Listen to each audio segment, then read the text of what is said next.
Pentecostes é o contrário do que aconteceu em Babel, lá no livro do Gênesis. Porque se você tem no livro do Gênesis, na construção da Torre de Babel, a confusão das línguas que levou as pessoas a se dispersarem e as nações se dividiram e cada um tomou o seu rumo ao longo da história, em Pentecostes, você tem o Espírito Santo se manifestando e capacitando homens e mulheres para falarem na língua das mais diferentes nações que ali estavam reunidas naquele dia por ocasião da festa dos Pentecostes.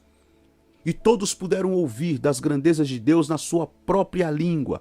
Se em Babel você tem a confusão das línguas, em Pentecostes você tem a compreensão nas suas próprias línguas. Se em Babel você tem a dispersão dos povos, em Pentecostes você tem a reunião de todos os povos.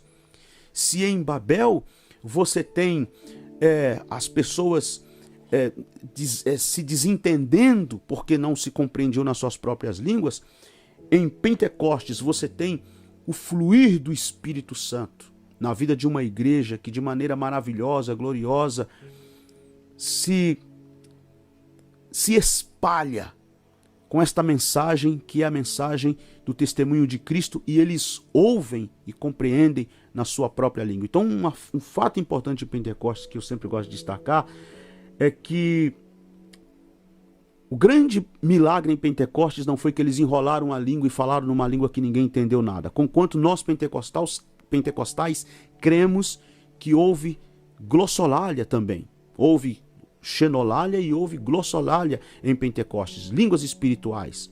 Mas o grande milagre em Pentecostes é que eles receberam o poder do Espírito Santo que os capacitou a falar na língua do outro, a falar nas mais diferentes línguas, os mais diferentes idiomas e dialetos que ali estavam. E cada um os ouviu falar na sua própria língua das grandezas de Deus. Então, Deus não tem preferidos.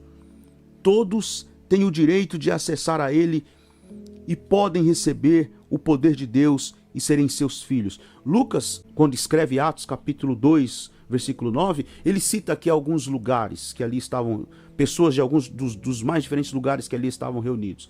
Ele cita aqui partos, medos, elamitas, naturais da Mesopotâmia, Judéia, Capadócia, Ponto, Ásia, Frígia, Panfilha, Egito, regiões da Líbia, imediações de Cirene, romanos que residiam ali, tanto judeus como prosélitos. Prosélitos eram aqueles que eram convertidos ao judaísmo, cretenses, arábios, e esta é a grande interrogação: como, pois, os ouvimos falar em nossas próprias línguas das grandezas de Deus?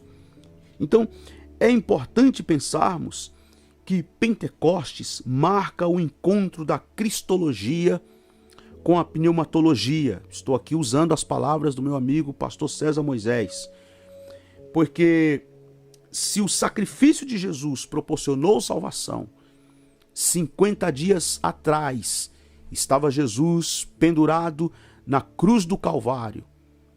Estava Jesus 50 dias antes, porque ele morreu e ressuscitou no período da festa da Páscoa. Vamos colocar aí 51, 52 dias antes, Jesus estava pendurado na cruz do Calvário, derramando até a última gota do seu sangue para a salvação. E na cruz ele proporcionou salvação para toda a humanidade.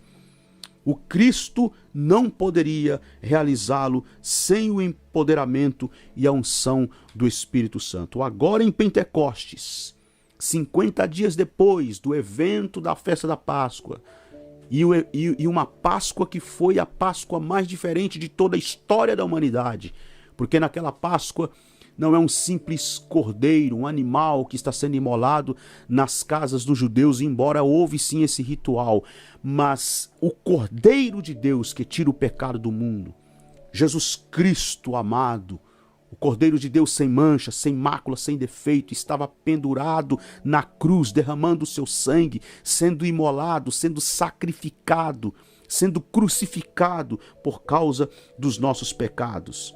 E agora, com o poder do Espírito Santo. Jesus Cristo já ressuscitado, Jesus Cristo já havia ascendido aos céus. Os discípulos estão reunidos, cheios do Espírito Santo. Eles agora são energizados, são empoderados, são mobilizados, são dinamizados no poder do Espírito, revestidos pelo poder do Espírito, cheios do poder do Espírito, para levantarem a bandeira da cruz e anunciarem: olha, aquele que vocês crucificaram em Jerusalém, aquele que foi morto e há 50 dias atrás, ele estava lá sendo motivo de